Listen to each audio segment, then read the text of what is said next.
Alors, je vais me rapprocher de vous, comme on avait fait la dernière fois, sans oublier. Comme ça, je ne suis pas trop loin. Bon, si vous avez du mal, penchez un peu la tête et vous allez voir, ça va se redresser. C'est bien.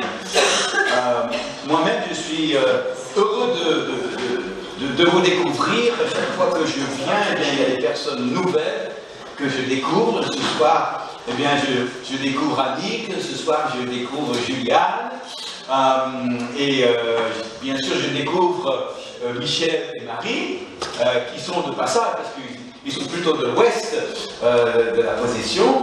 Et j'ai surtout pensé pour Elodie, que ma dernière visite, pour ceux qui étaient là, Elodie a donné sa vie à Jésus, mais dans un moment très fort, très puissant, et puis sa vie a été révolutionnée depuis, hein, si j'ai bien compris.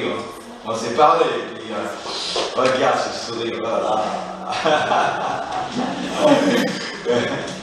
En tout cas, on se réjouit. Chacun son histoire, chacun son parcours, chacun son moment, chacun ce rendez-vous divin. Peut-être pour quelqu'un ce soir, eh bien, ce rendez-vous est pris dans ce lieu, ce soir même, entre toi et Dieu. Ça fait 2-3 visites maintenant que quand je viens au milieu de vous, je vous parle du travail en équipe. Du travail en équipe. Et j'aimerais encore une fois en parler ce soir. Et pour cela, eh bien, on va lire un premier passage, Éphésiens 4, verset 16. Éphésiens 4, verset 16. Et je vais vous demander de remarquer 2 mots en particulier, ou un mot, non, 2 mots dans ce passage, qui seront des mots clés pour la soirée. C'est de lui, donc verset 16, c'est de lui et grâce à tous les, dites-le, liens. Donc c'est de lui et grâce à Jésus et grâce à tous les liens de son assistance que tout le corps bien coordonné et formant un solide assemblage tire son accroissement selon la force qui convient à chacune de ses parties et s'édifie lui-même dans l'amour. Il y a plusieurs mots qu'on peut utiliser pour parler de nous. Pour parler du collectif chrétien, c'est pas très joli, mais le collectif chrétien, nous, on utilise le mot église. Mais le problème avec l'église, eh bien, c'est bien biblique, c'est qu'aujourd'hui, ça sonne plutôt bâtiment, ça sonne plutôt l'institution, et ça ne communique pas forcément la réalité de ce qu'on est et ce qu'on vit. Il y a un autre mot qui me plaît peut-être plus, c'est le mot communauté. J'ai vu que vous vous présentez dans le sud comme la communauté, ou les communautés, c'est très joli, d'Espace Passant Frontières Sud. Et le mot communauté est tout à fait approprié parce que ça nous parle d'appartenance. C'est une notion que je fais partie d'une communauté, c'est mon appartenance. Je fais partie d'une communauté plutôt qu'une autre parce que c'est là où j'ai du relationnel avec les personnes qui sont là.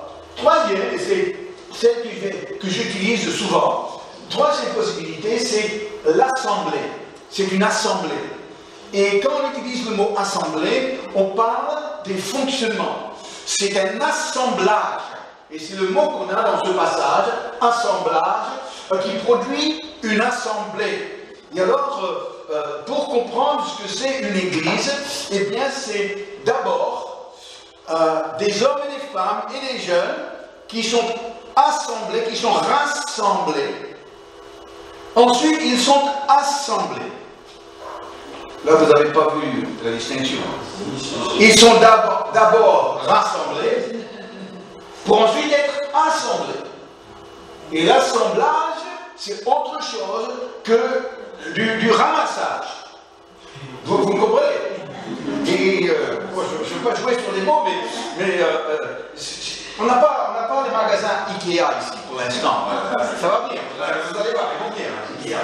Mais pour ceux qui connaissent les magasins Ikea en métropole, hein, vous savez, c'est spécial, vous allez dans le magasin, et puis vous choisissez votre meuble, et puis vous vous devez payer, et après vous devez le récupérer. Et puis tu ressors du magasin avec un carton plat. Et quand tu rentres à la maison, eh bien tu ouvres ton carton et il y a toutes sortes de pièces. Et tu dois prendre la notice et suivre de près pour être sûr que chaque pièce, eh bien, vous l'assemblez correctement. Et si tu l'assembles correctement, au bout, tu as le meuble que tu voulais. L'assemblage, vous voyez, ça veut dire que Dieu commence avec des pièces détachées. On arrive des pièces détachées. Mais les pièces détachées ne sont pas à rester des pièces détachées, n'est-ce pas? Parce qu'une pièce détachée, c'est pour être attachée. C'est pour être assemblé. Et sans quoi, ton carton de pièces détachées n'est pas ton meuble. Vous me suivez? Et ça, c'est important dans tellement de choses. Est-ce qu'il y a quelqu'un ici qui conduit un tas de pièces détachées? C'est quoi? C'est sa voiture. Non, on conduit. Nous, pour venir ici ce soir, on est passé devant un magasin de pièces détachées. Tu peux rentrer dans ce magasin, il n'y a pas de voiture. Il n'y a pas de voiture. Pourquoi? Parce que toutes ces pièces, eh bien, ils vont servir absolument à rien dans l'état, en étant seuls. Ces pièces ont besoin d'être reliées, d'être assemblées aux autres pièces pour qu'au bout, on ait la voiture, et c'est cette voiture-là qui peut fonctionner. Mais la pièce détachée, c'est en soi inutile, totalement inutile. C'est pour ça que cette notion d'assemblage est très importante. Nous arrivons tous dans une église des pièces détachées. Et alors là, le vrai travail, ce sera que ces pièces détachées, avec le travail du Saint-Esprit, parce que la pièce détachée, eh bien, tout est passé, qui fait que la pièce détachée, elle est bien seule, mais elle aura du mal à se faire assembler aux autres parce qu'il y a le passé. Et donc, dans un premier temps, la personne arrive, elle a son caractère, elle a son tempérament, elle a son vécu, elle a sa blessure, et puis tout ça, tout ce qui... Et là, eh bien, si la personne va être assemblée pour faire partie de la voiture, pour que la voiture puisse rouler sur la 4 voies, à 110 pas plus, eh bien, il y a tout un travail de Dieu qui doit se faire. Vous comprenez ce soir? Parce que dans un premier temps, eh bien, tu n'es pas assemblé. Tu es pièce détachée. Et je connais des églises qui sont des églises de pièces détachées. C'est des églises de pièces détachées. Il n'y a aucun assemblage réel qui se fait entre les gens. C'est juste un tas de pièces détachées qu'on met dans une boutique et on appelle ça l'église. Mais s'il n'y a pas un attachement, un assemblage de ces pièces détachées, eh bien, il n'y aura jamais une voiture, elle ne va jamais rouler, et chaque pièce, eh bien, est inutilisable toute seule. Donc, ce mot assemblage est vraiment important. Un deuxième passage où Paul va revenir encore une fois sur ce mot assemblage, c'est Colossiens 2, verset 19. Alors, sans s'attacher, et bien sûr il parle du chef de l'Église qui est Jésus, sans attacher au chef, Jésus, dont tout le corps, assisté et solidement assemblé par des jointures et des liens, on retrouve les deux mots, par des jointures et des liens, tire l'accroissement que Dieu donne quand il y a l'assemblage, quand il y a des liens. Donc c'est les liens qui permettent aux pièces d'être assemblées et de fonctionner ensemble. Je reste avec l'image de la voiture. Il y a peut-être des mécanos ici, ou bien des bricoleurs de voitures. En tout cas, la direction d'une voiture consiste de quoi? Eh bien, ça consiste d'un volant et 4 roues. vous avez votre volant et votre quatre roues, vous n'avez pas la direction. Le volant et les quatre roues ne sont pas attachés, ne sont pas assemblés. Il y a entre le volant et les quatre roues, eh bien, il y a des liens. Il y a des liens. Et ces liens vont permettre au volant de tourner les roues et de faire tourner la voiture. C'est les liens qui vont faire passer les commandes du conducteur à travers le volant, passent par les liens, et c'est les liens qui vont effectuer le changement de direction pour une voiture. Et donc, c'est cette notion de lien. Paul va encore parler de lien dans Éphésiens 4, versets 2 et 3. Donc, on revient sur Éphésiens 4. Cette fois-ci, c'est 2 et 3. Regardez, en toute humilité, il nous parle des liens maintenant. En toute humilité et douceur, avec patience, vous supportant les uns les autres. Vous devez me supporter, vous voyez, c'est ce qu'il dit. Vous supportant les uns les autres, avec amour en plus, vous efforçant de conserver l'unité de l'esprit par le lien de la paix. Donc, on revient en arrière. L'unité de l'esprit, eh bien, est construite par, par le lien de paix. Ça veut dire que l'unité entre nous, ça se construit sur un lien qui s'appelle la paix entre nous. Et pour avoir ce lien de paix entre nous, eh bien maintenant, on revient au verset 2, pour avoir cette paix, le lien entre nous, eh bien, il faut de l'humilité, il faut de la douceur, et il faut de la patience, et il faut supporter, et il faut de l'amour. Bon, c'est bon. Il y a des gens qui disent, oh ben, vous savez, il n'y a pas d'église qui est parfaite. Combien de fois on entend ça? Il n'y a pas d'église parfaite. Ah, excuse-moi, mais il y a une église parfaite. Il y a une église parfaite. C'est l'église d'Éphésiens 2 et 3. C'est l'église où il y a l'unité de l'esprit créée par le lien de la paix. Et ce lien de la paix, eh bien, il est construit par l'humilité, être humble les uns avec les autres, être doux et pas dur, avec une patience et pas des jugements, supportant, c'est le savoir porter, combien de fois je l'ai dit, le savoir porter, supportant, et avec amour. Et c'est là où cette église parfaite, eh bien, on la retrouve dans Colossiens 3, verset 14, parce que ici, Paul nous dit, par-dessus tout ces choses, revêtez-vous de l'amour qui est le lien de la perfection. Ah voilà, on a le lien de la perfection quand on termine avec l'amour, mais derrière, il y a l'humilité, douceur, patience et la capacité de supporter les gens qui ne sont pas comme toi. Et là, on met par-dessus l'amour, parfait. L'église parfaite. C'est pas compliqué, hein? C'est pas compliqué. Il suffit de créer le lien de paix. Et c'est bon. Ce lien est vraiment, c'est ce qui fait fonctionner. À la maison, on a un problème de fil. À la maison, on a un problème de fil. C'est que notre ordinateur et notre 9-box ont du mal à se parler. Et de temps en temps, ils ne se parlent plus.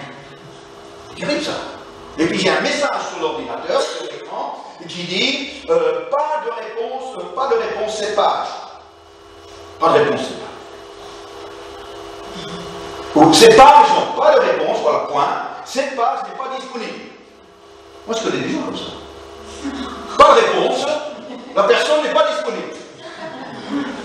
Mais pourquoi? Parce qu'il n'y a pas de lien fort. Le signal est faible. Et quand le signal est faible, ça passe plus. Ça passe plus. Et puis là, pas de réponse, cette page n'est pas disponible. Cette personne n'est pas disponible. Moi, j'attends une réponse de quelqu'un qui doit me répondre. Pas de réponse, cette page n'est pas disponible. Ou parfois, il y a un autre message qui apparaît à mon écran. L'Internet n'est pas connecté. N'est pas connecté. Alors je vérifie tout. Internet n'est pas connecté. Parce que le signal qui fait fonctionner l'ordinateur avec Internet, il est faible. Et il ne permet pas que tout le potentiel, la potentialité qui est dans la box, qui puisse être envoyé vers mon ordinateur pour que je puisse faire fonctionner. Mais la bonne nouvelle, c'est que j'ai tenté quelque chose aujourd'hui, et puis ça a beaucoup amélioré le problème. C'est pas parfait, mais ça a beaucoup amélioré. Je vous expliquerai plus tard. Mais aussi, pour pouvoir envoyer tout le potentiel, pour que l'ordinateur marche, eh bien, le signal doit être fort. Il doit être fort.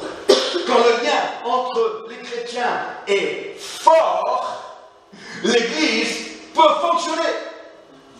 Mais si le lien entre chrétiens n'est pas fort, eh bien l'Église ne fonctionnera pas comme une Église. Ce sera l'Église pièce détachée. J'en connais des églises comme ça. La clé de tout ça, c'est le lien qui existe entre nous. Parce que ça nous permet, et ça permet à Dieu d'avoir une église qui fonctionne comme une église devrait fonctionner. Donc Paul avait, il ne travaillait pas seul, Paul. Paul avait beaucoup de compagnons, ce qu'il appelle les compagnons d'œuvre. Et en fait, on va faire un PowerPoint dans un instant, mais il avait de nombreux coéquipiers. Et en fait, quelqu'un les a comptés. Parce qu'on les retrouve et dans les épîtres et dans les actes des apôtres. Et quelqu'un a pris le temps de compter tous les noms des collaborateurs de l'apôtre Paul. Devinez combien il y en a. Devinez. 55. 43. T'étais pas loin. T'étais pas loin. 43. C'est quand même beaucoup. C'est quand même beaucoup. Ils ont voyagé ensemble, pas tous en même temps. Ils ont travaillé avec leurs mains ensemble. Ils ont prêché ensemble. Ils ont fait de la prison ensemble. Et il les a envoyés en mission pour le représenter aussi. Et donc Paul parle souvent de leur travail. Et ce qu'ils ont fait pour faire connaître l'évangile et s'occuper de l'Église. Mais il aimait les mentionner par nom. Et avec le responsable, notre journée grandir ensemble l'autre semaine, eh bien, j'ai proposé à nos responsables qu'ils avaient besoin de rajouter leur nom dans Romains 16, où il y a toute la liste de noms des collaborateurs. Alors, chacun d'entre nous, on devrait avoir notre nom avec toute cette belle équipe de l'apôtre Paul. Et donc, mais de temps en temps, quand il parle de ses collaborateurs, de ses coéquipiers, ses compagnons de route, eh bien, il glisse une phrase qui révèle le lien qu'il avait avec eux. Et ça, parfois, on ne le voit même pas. Parce qu'on lit, et parfois, on lit trop vite, et on ne voit pas le détail. Mais de temps en temps, Paul glisse une expression qui dit « Wow, ils avaient vraiment une relation forte, les deux, pour qu'il appelle ça. » Alors, je vais vous donner quelques exemples. Alors, le premier qui saute à l'esprit, c'est Timothée. Évidemment. Paul et ses équipiers, Timothée. Regardez ce qu'il dit. 1 Corinthiens 4, 17. Pour cela, je vous envoie Timothée, qui est mon enfant bien-aimé et fidèle dans le Seigneur. Oh, Paul, tu es un homme sensible, Paul. On n'a pas l'impression que Paul c'est un grand sensible, mais il appelle Timothée son enfant. Il semblerait que Paul n'avait pas d'enfant physiquement. Il était marié. On le sait parce que son statut en tant que pharisien avant sa conversion, membre du Sanhédrin, il n'aurait pas pu accéder à ce rôle-là sans être marié. Et donc, quand on comprend ça, on comprend aussi ces remarques par rapport au mariage. Et il paraît, et on peut tirer ses conclusions, qu'au moment de sa conversion, la femme n'a pas du tout accepté. Et elle est partie. Donc Paul a dû gérer cette situation dans sa vie personnelle et c'est reflété aussi à travers les choses qu'il dit, surtout aux Corinthiens. Mais ici, il a son fils Timothée, bien-aimé, mon enfant bien-aimé. On a utilisé ce mot dans les chants, je ne sais pas si vous avez remarqué. En deux des chants, c'était bien-aimé. On parle du Seigneur, mais ceux qui s'appliquent aussi au Seigneur s'appliquent aussi à nous, entre nous. Bien-aimé. Et quand on regarde dans les épîtres de Timothée, eh bien dans la première épître, 2 fois Paul appelle Timothée mon enfant. Et au Timothée, dans 2 Timothée 1, verset 2, il répète cette phrase, mon enfant bien-aimé. Ça veut dire qu'il avait vraiment un attachement à Timothée. C'était son enfant, c'était son bien-aimé. C'est fort. Ça m'arrive assez souvent. Et peut-être plus à La Réunion qu'en métropole, que quelqu'un m'appelle son père spirituel. Hein, et puis quand j'étais en Madagascar, j'étais le père spirituel de tout le monde. Et je dois vous avouer que quand quelqu'un dit ça, me concernant, ça me touche, évidemment. Évidemment, ça me touche. Mais il y a eu un temps où ça me mettait mal à l'aise. Parce que sur le coup, ça fait chaud au cœur. Mais après, ça prépare des déceptions aussi. Parce que le père, je m'attends qu'il fasse ça, et ça, et ça, et ça, et si tu ne fais pas ça, et ça, et ça, et ça, tu n'es pas un très bon père. Alors je dis, oh là, je ne sais pas si je veux ça, vraiment. Donc je comprends le problème que ça peut engendrer. Mais pourtant, il y a cette réalité, et je crois que c'est parce qu'il y a vraiment un déficit dans l'île par rapport au père. On connaît sa mère, on n'est pas trop sûr du père, vous voyez, pour beaucoup.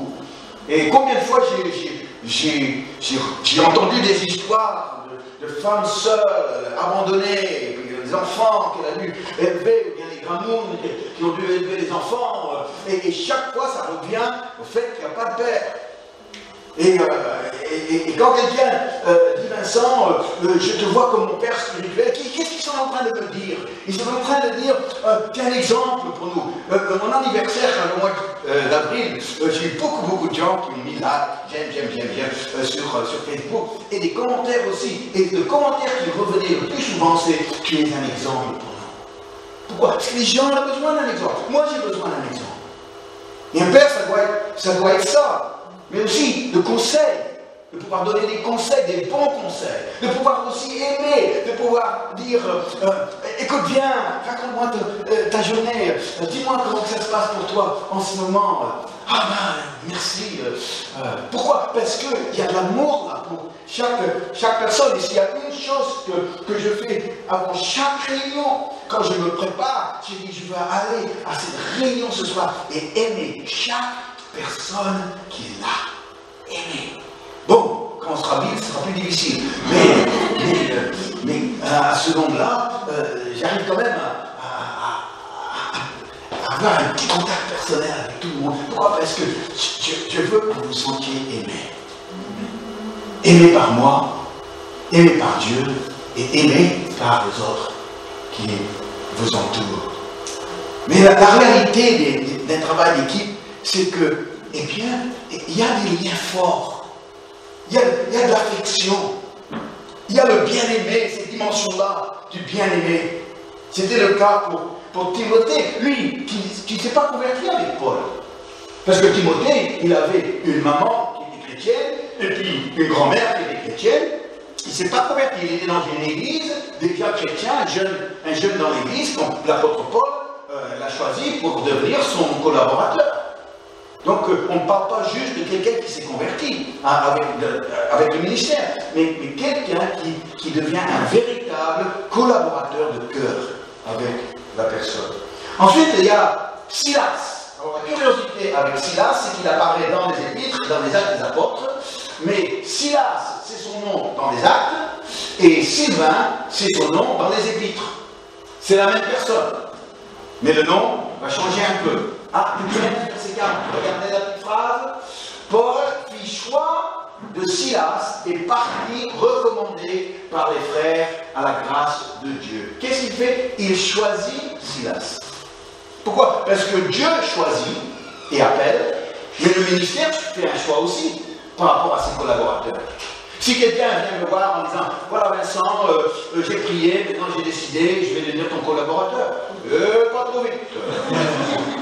Ça se fait pas comme ça. Moi j'ai mon mot à dire aussi. Et pour Paul, Silas n'est pas venu en disant « Écoute, Dieu m'a choisi pour être ton collaborateur. » Oui, d'accord. Écoute, il y aura une période de mise à l'épreuve. Parce que des collaborateurs autoproclamés, on ne sait pas où on va avec ça. Donc on doit pouvoir faire un choix. Et si on fait un choix, c'est parce qu'il y a quelque chose qu'on a vraiment vu dans la personne et qu'on voudrait que cette personne soit à côté de nous. Et alors, on découvre que Silas et Paul, eh bien, dans Actes 16, verset 25, je ne sais pas si on a le verset, on n'a pas besoin de le chercher, mais c'est là, c'était avec Silas qu'ils se retrouvaient en prison. Et ils priaient et louaient Dieu à minuit. Malgré tous les coups qu'ils ont pris, malgré le froid, les rats qui passaient, la douleur qu'ils ressentaient dans leur corps, l'odeur de la prison, ils étaient là et plutôt que se plaindre, plutôt que de dire Dieu, pourquoi, qu'est-ce que tu fais, ils ont dit Alléluia. Nous annonçons le roi. Alléluia. Et tous les autres prisonniers, ils écoutaient. Et puis ça, c'était Paul et Silas. Vous savez, quand on vit des choses fortes avec quelqu'un, eh bien on n'oublie jamais dans l'œuvre de Dieu. Il y a un lien qui est forgé avec des gens avec qui on a vécu des expériences fortes pour se dire dans ce service. Et après, plus tard, on dit, tu te souviens d'un tel? Ah oui, je le connais, on a fait la guerre ensemble. Ah, tu sais, quand quelqu'un dit ça, tu dis, on était dans les tranchées ensemble. On est parti à l'assaut ensemble. Oh, il y a quelque chose de très fort qui est là. Paul et Silas avaient quelque chose. Pourquoi? Parce qu'ils ont vécu le donjon, la prison, ensemble. Ils ont vécu le miracle de cette prison qui a tremblé. Il a vu, ils étaient ensemble quand le geôlier et toute sa famille s'est convertie le soir même. Et Silas était là pour baptiser avec Paul le geôlier de Philippe et sa famille la nuit même.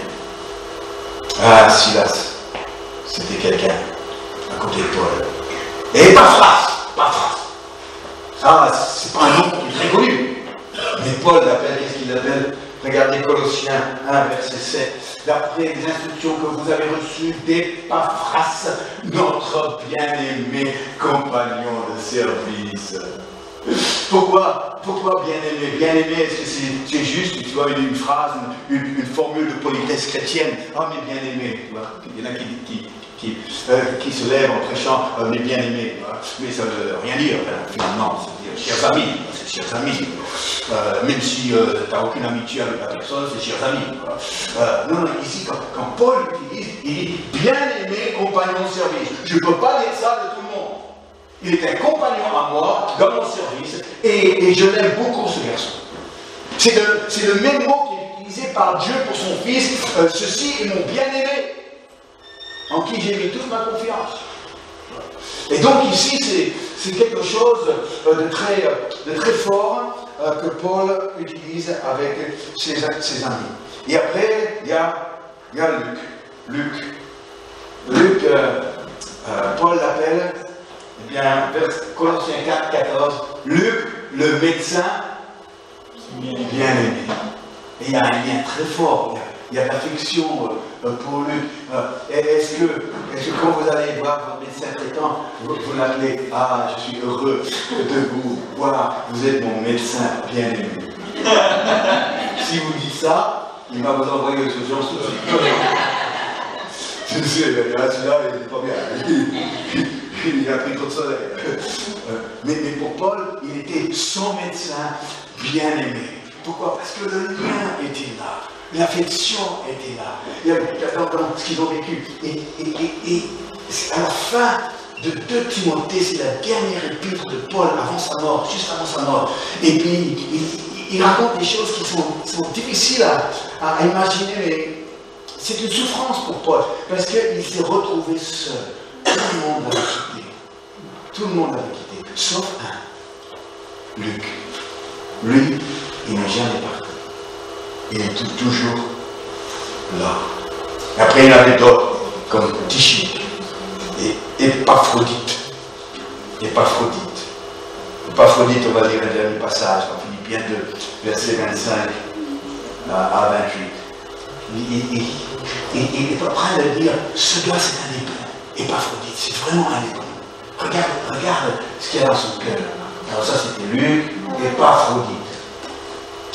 Car il désirait, il écrit aux Philippiens, car il désirait vous voir tous. Et il était fort en peine de ce que vous aviez appris sa maladie. Il a été malade, en effet, et tout près de la mort. Mais Dieu a eu pitié de lui, et non seulement de lui, mais aussi de moi, afin que je n'eusse pas tristesse sur tristesse. Je l'ai donc envoyé avec d'autant plus d'empressement, afin que vous vous réjouissez de le voir, et que je sois moi-même moins triste. Oh. Il a dit, si Épaphrodite mourait, je ne dirais pas, ah ben maintenant il est auprès du Seigneur, il a sa récompense, alléluia, bon, je vais retrouver un autre. Ah non. Il a dit, Seigneur, merci de ne pas l'avoir pris. J'aurais été d'une tristesse profonde s'il y avait quelqu'un qui Épaphrodite, et non seulement ça, mais il était tellement aimé des Philippiens que quand les Philippiens ont entendu la gravité de sa maladie, quand ils ont entendu qu'il est presque mort, ils étaient complètement bouleversés au point où Paul a voulu réjouir leur cœur en l'envoyant pour qu'ils puissent voir le miraculeux, lui qui a frôlé la mort. Qu'est-ce que ça veut dire tout ça? Ça veut dire que, chers amis, nous ne sommes pas des collègues. Nous ne sommes pas des collègues. Nous ne sommes même pas des confrères. Non.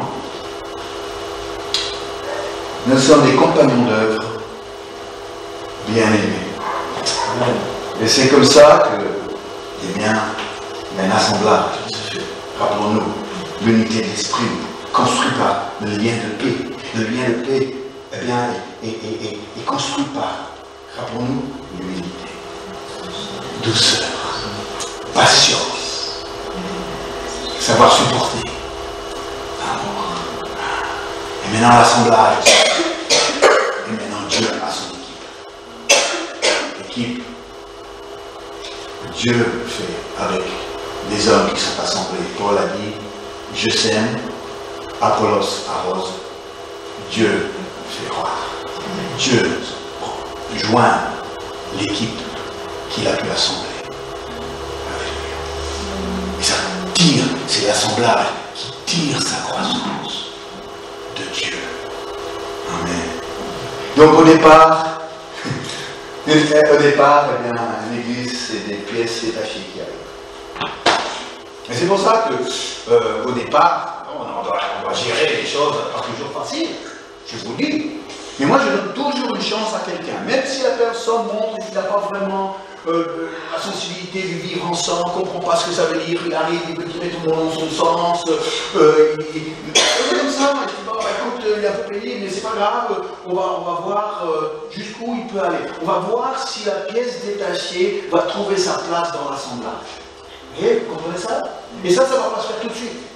Et ça va demander de la patience, ça va demander de pouvoir le supporter, ça va demander de l'aimer. Et progressivement, on voit les changements qui se font. Et puis les changements qui se font, c'est sa capacité de s'adapter aux autres et pas s'imposer aux autres.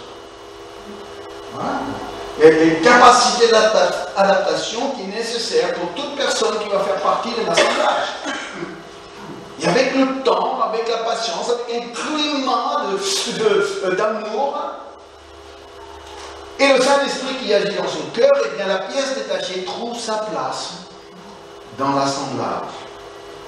Il y a aussi un choix qui est à faire au niveau des ministères par rapport aux collaborateurs. Et qui seront ceux qui vont être qui vont accompagner, et les rôles qui vont être joués. C'est pas aux gens de dire moi je veux faire ci, moi je veux faire ça. Et, écoute, je suis sensible à ce que tu voudrais faire, je dois aussi m'assurer que ça va s'insérer dans l'ensemble de ce que nous vivons ensemble. Et que ce n'est pas juste des pièces collées l'une contre l'autre qui n'ont rien à voir les unes avec les autres. Et quand je vois le respect, la consacration à l'œuvre, la loyauté les uns envers les autres, et par-dessus tout, l'amour, eh bien, chers amis, c'est à ça que j'aspire dans la vie d'une église. Je le vis déjà avec mon épouse. Ah, ça craint comme ça. Ah, il y a l'humilité, il y a la douceur, il y a la patience. Bon, elle plus que moi, mais il y a pas encore. Ah, elle me supporte, oui. Moi, parfois, elle doit la supporter aussi. Et il y a l'amour. Et cette histoire-là, ce lien de paix, cette unité d'esprit, qui est une équipe pour le Seigneur, et bien dure maintenant depuis ce sera au mois de mars, 40 ans. Pas mal, Mélodie, hein? Pas mal.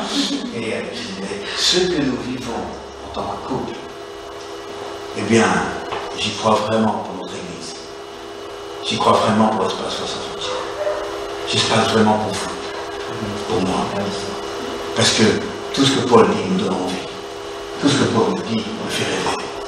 Tout ce que Paul nous présente, eh bien, avec une équipe auquel j'aspire.